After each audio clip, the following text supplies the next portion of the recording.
Chapter class 10th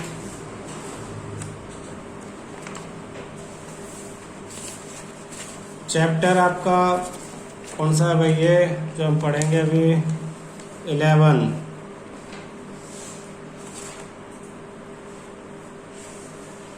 science.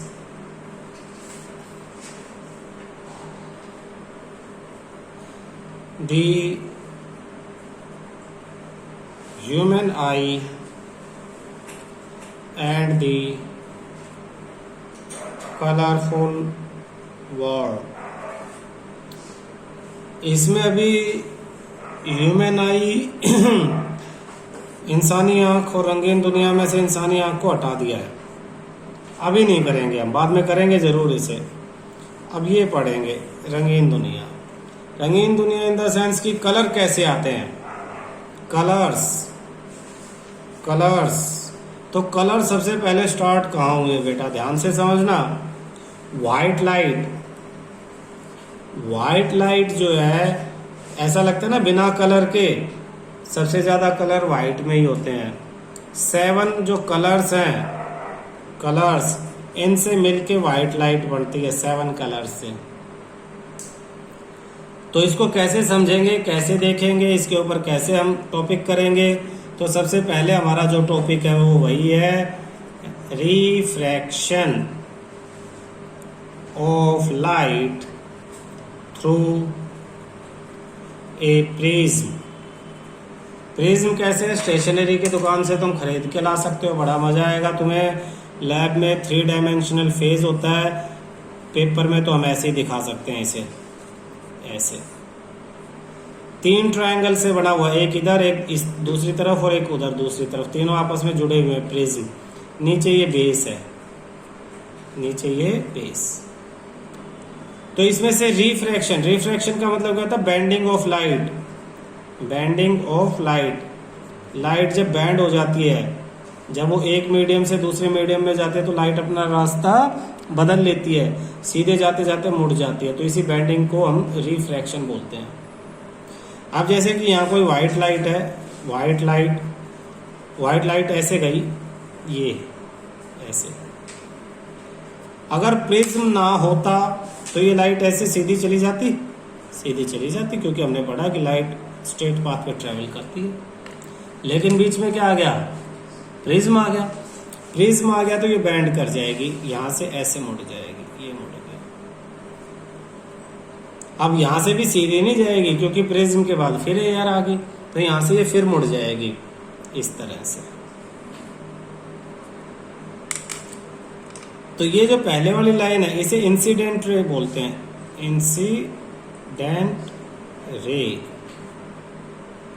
बीच वाली line को बोलते हैं रिफ्रैक्टेड रे। और इसे इमर्जेंट मतलब जो बाहर निकल के आई है। इमर्जेंट का मतलब जो बाहर निकल के आई है। क्लियर? तो इस डायग्राम को हम थोड़ा सा बड़ा करके देखेंगे। ये डायग्राम पेपर में बनवाया जाता है आपसे, और इसके बारे में काफी चीजें आपसे लिखवाई जाएंगी, नाम पूछ लेंगे। तो इस डायग्राम को हम दोबारा, मेन तो यही है कि लाइट ऐसे सीधी गई, बैंड होगी, फिर बाहर आके बैंड होगी। इंसिडेंट, रिफ्लेक्टेड और इमर्जेंट। और अगर इसे हम बड़ा करके बना लें तो कैसा बनेगा? ये हमने चलो बड़ा सा ट्रायंगल बना लिया। ये इंसिडेंट रे सीधी चली जाती, ये बैंड होगी अंदर और ये बाहर। अब हम इनके नाम रख देते हैं भाई। ये जो प्रिज्म हमने बनाया इतना बड़ा, इस प्रिज्म को हम ए, बी और सी नाम देंगे। और ये ऊपर जो एंगल है इसे बोलते हैं एंगल ऑफ प्रिज्म। तो याद रख लो, इसमें सबसे पहला आपने किया एंगल ए, जिसको हम बोलेंगे एंगल ऑफ प्रिज्म का एंगल। यहाँ पे नाम देके पूछ लेंगे पेपर में, डायग्राम बना के 1 2 3 4 करके कि किसको क्या कहेंगे। और ये जो लाइन है ये, इसको आप नाम दे दो पी क्यू।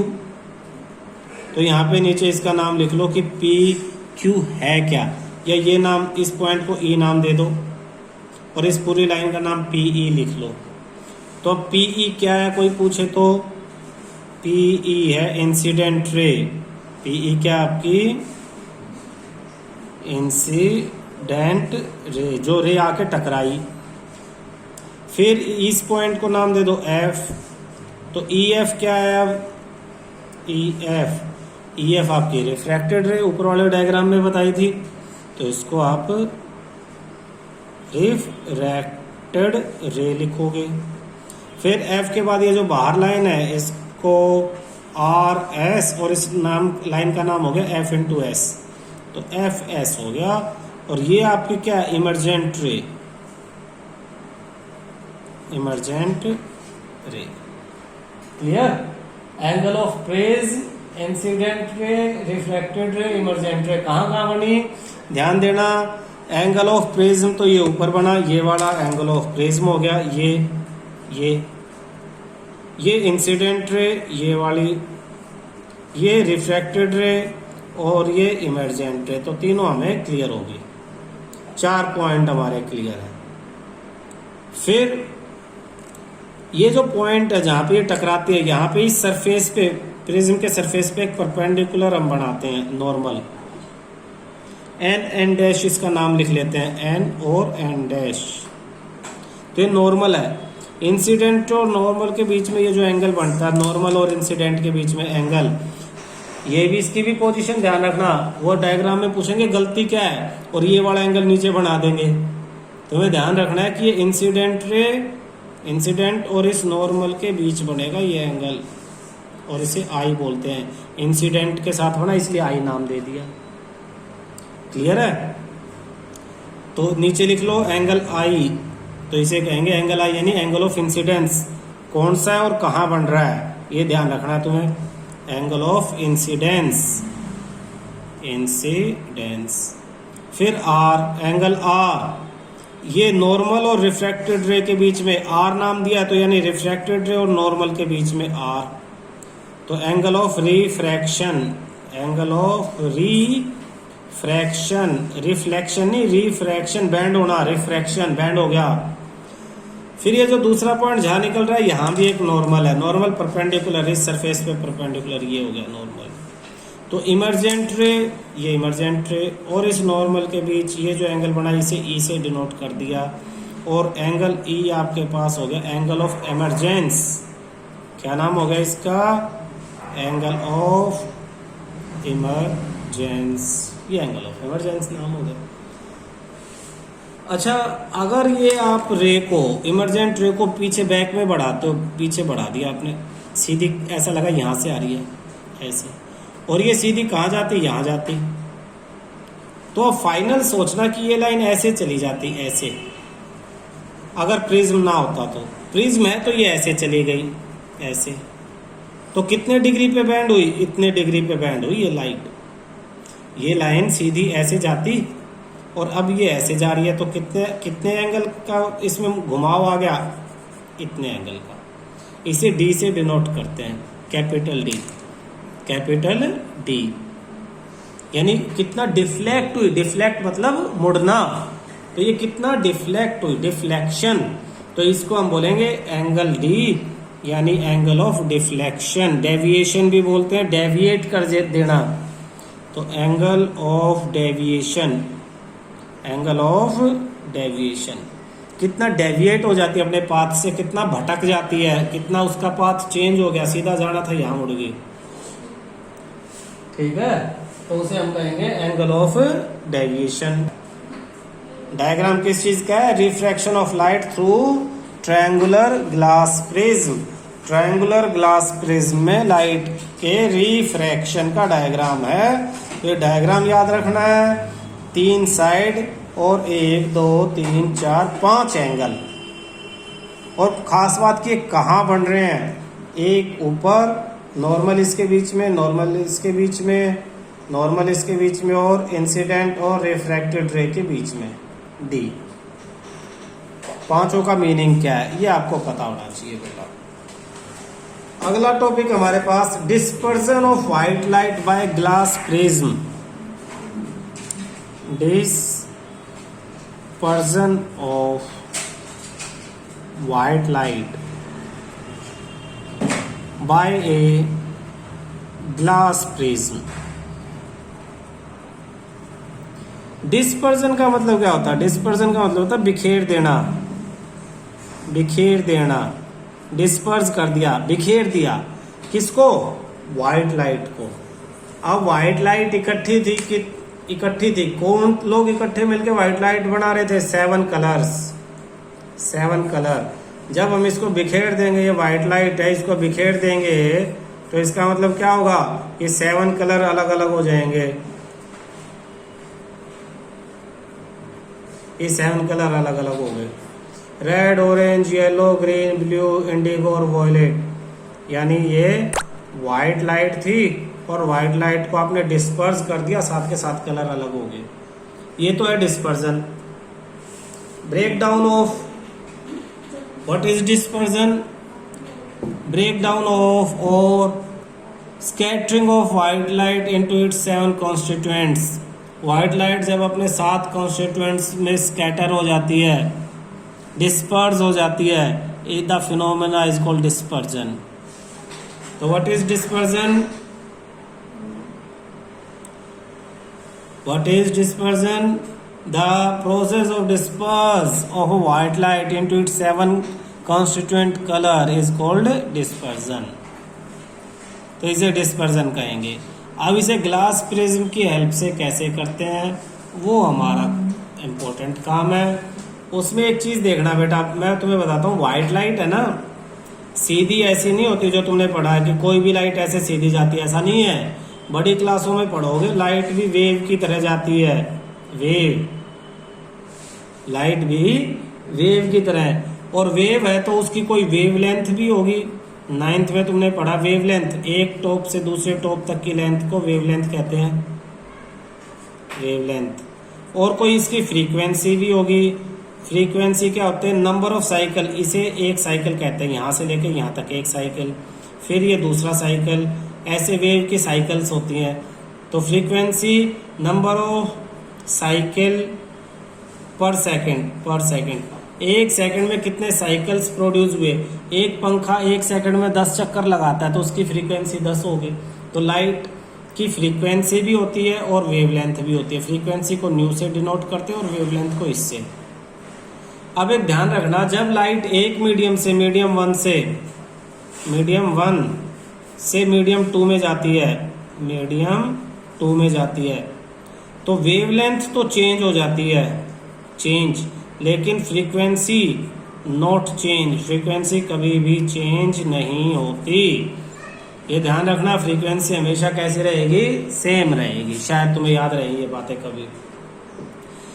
अब वेवलेंथ क्या है? किसी की छोटी होगी, किसी की बड़ी होगी, वेवलेंथ अलग अलग होगी कलर के हिसाब से। तो colours depends on wavelength, wavelength पे कलर डिपेंड करते हैं। विबग्योर, VIB, विबग्योर है तो red, orange, yellow, green, blue, indigo, violet. Red की वेवलेंथ सबसे बड़ी,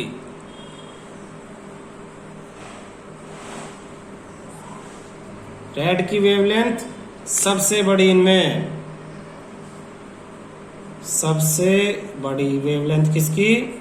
रेड कलर की। और वॉयलेट की वेवलेंथ ये यहां से लेके यहां तक की वॉयलेट की वेवलेंथ है, सबसे छोटी, सबसे छोटी। तो ऊपर से नीचे आएंगे तो वेवलेंथ क्या होगी? कम होगी, कम। कब? ऊपर से लेके नीचे आएंगे तो वेवलेंथ क्या होगी? बाद में नोट करना, कम होगी। ऊपर से नीचे आएंगे तो वेवलेंथ कम। रेड की वेवलेंथ सबसे बड़ी, वॉयलेट की वेवलेंथ सबसे छोटी।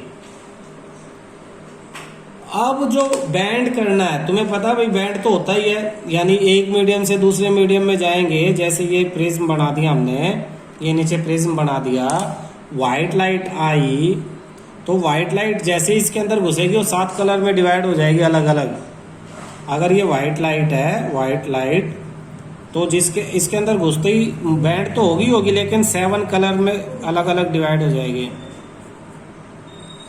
इसमें सबसे कम कौन सा बैंड हुआ? ऊपर वाला। और सबसे ज्यादा कौन सा बैंड हुआ? नीचे वाला कलर। आप देखोगे कि ऊपर रेड है और नीचे वॉयलेट है,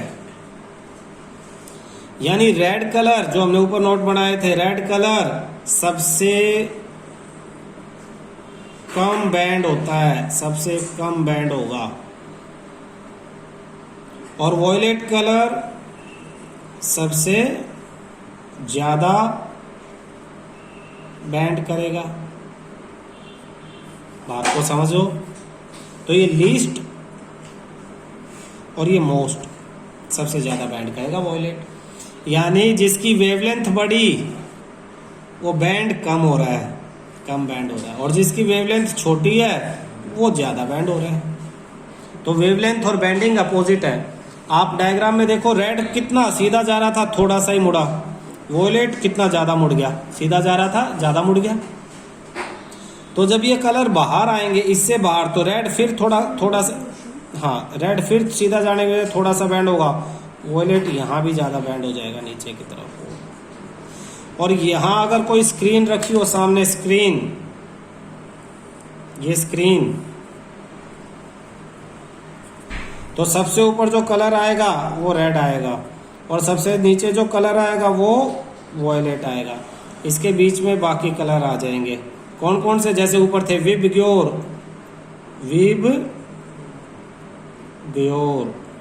orange, yellow, green, blue, Indigo और वॉयलेट, विबग्योर। तो तुमसे कोई क्वेश्चन पूछ ले, सबसे ज्यादा बैंड कौन होता है? रेड। सबसे कम कौन होता है? वॉयलेट।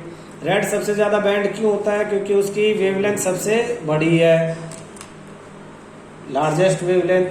वॉयलेट सबसे कम बैंड क्यों होगा? सबसे छोटी है। अब कोई तुमसे पूछे येलो में और ब्लू कलर में कौन ज्यादा बैंड होगा? बैंड ज्यादा बैंड कौन होगा? Sir blue. ब्लू। क्यों? क्योंकि इसकी वेवलेंथ छोटी है। क्लियर है? तो ऐसे क्वेश्चन पूछ सकते हैं। अब कहेगा बच्चा ऐसे तो क्वेश्चन पेपर में या बुक में तो लिखे ही नहीं हुए, कहीं नहीं लिखे हुए तो क्या फर्क पड़ता है, उससे रिलेटेड नॉलेज तो दी है। ये क्लियर हो गया भाई। अच्छा एक चीज और, ये स्क्रीन पे जो 7 के 7 कलर आपके आके दिखेंगे तो इसे स्पेक्ट्रम बोलते हैं। क्या कहते हैं इसे? Spectrum. Band of 7 colour, band of 7 colors on screen is called spectrum। 7 colour का जो बैंड है, बैंड एक के बाद दूसरा, तीसरे का तीसरा, ये सारा, तो इसको स्पेक्ट्रम कहते हैं। क्या कहेंगे? स्पेक्ट्रम। सेपरेट। अब हमें सेपरेट करके दिल भर गया, अब हमें उसे दोबारा रिकम्बाइन करना है। क्या करना है? दोबारा रिकम्बाइन। ये रिकम्बिनेशन का डायग्राम भी बहुत पूछा जाता है, सबसे ज्यादा तो यही पूछा जाता है। Recombination of white light. क्या टॉपिक है हमारा next? Recombination of the spectrum of white light. White light यानी ये व्हाइट लाइट थी, ये 7 कलर में डिवाइड होगी। अब इन 7 कलर को वापिस रिकम्बाइन कर दिया व्हाइट लाइट में। हाँ भाई, ये व्हाइट लाइट थी, व्हाइट लाइट। तो व्हाइट लाइट को ये यहां तक डिवाइड करने के लिए किसकी जरूरत पड़ी थी? प्रिज्म की। तो वापस रिकम्बाइन करके दोबारा व्हाइट लाइट में कन्वर्ट करने के लिए फिर किसकी जरूरत पड़ेगी? फिर एक प्रिज्म की जरूरत पड़ेगी। लेकिन पहले जो प्रिज्म आपने सीधा रखा हुआ था, जिसने उसे अलग अलग किया, अब दूसरी बार उसे आपको उल्टा रखना पड़ेगा। भाई उल्टा काम तो कर रहे हैं इसलिए उल्टा रखना पड़ेगा। पहली बार में सीधा रखा, दूसरी बार में क्या होगा? उल्टा। अब लाइट कैसे? लाइट ये तो तुम्हें पता है, ये सीधी गई लाइट, व्हाइट लाइट। ये बैंड हुई, ये थोड़ी बैंड हुई रेड, ज्यादा बैंड हुई वॉयलेट। फिर ये बाहर आई तो फिर बैंड हुई, ये रेड, ये वॉयलेट। फिर एक पॉइंट ले लो यहाँ पे, ध्यान से समझना यहाँ पे। और जैसे ये जा रहा बिल्कुल इसके पैरेलल, स्केल लगा के कि पैरेलल ही बनानी है, तुम्हें ध्यान रखना। एंट्री और एग्जिट पैरेलल होनी चाहिए। ये एंट्री पैरेलल लेके आओ यहाँ से, इसके बराबर डिस्टेंस देखते देखते, और ये एग्जिट। एंट्री और एग्जिट पैरेलल होती हैं क्योंकि हमने बिल्कुल वैसा ही प्रिज्म अपोजिट डायरेक्शन में रखा है। ये बाहर। इस पॉइंट को इससे ज्वाइन कर दो और इस पॉइंट को इससे ज्वाइन कर दो। कितना आसान था बनाना। ये कैसी लाइट है? ये आपकी वाइट लाइट है। ये कैसी लाइट है? ये भी वाइट लाइट है।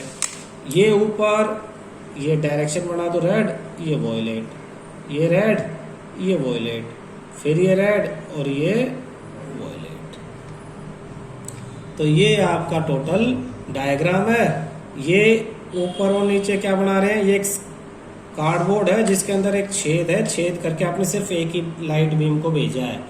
और यहाँ हमने क्या बना दिया? यहाँ हमने स्क्रीन बना दी, स्क्रीन, ताकि हम स्क्रीन पे देख सके कि कैसी लाइट हमारे पास आई है। तो ये रिकॉम्बिनेशन का डायग्राम बहुत इंपॉर्टेंट है, सबसे ज्यादा यही पूछा जाता है। आपको करना क्या है? आपको एक प्रिज्म सीधा बनाना है और एक प्रिज्म जो है वो उल्टा बनाना है। यहाँ से लाइट गई, ये बैंड हुई, फिर ये फिर बैंड हुई, फिर एक पॉइंट बनाया, जैसे ये गई थी उसके पैरेलल लाइन यहाँ से बना ली, इसको इससे और इससे ज्वाइन कर दिया। इन पे नाम लिख दिया, ऊपर रेड नीचे वॉयलेट, ऊपर रेड नीचे वॉयलेट, ऊपर रेड नीचे वॉयलेट, और ये वाइट लाइट और ये भी वाइट लाइट। ये एक कार्डबोर्ड जिसमें छेद है और यहाँ पे एक स्क्रीन। बस ये डायग्राम था, ज़्यादा मुश्किल तो नहीं है।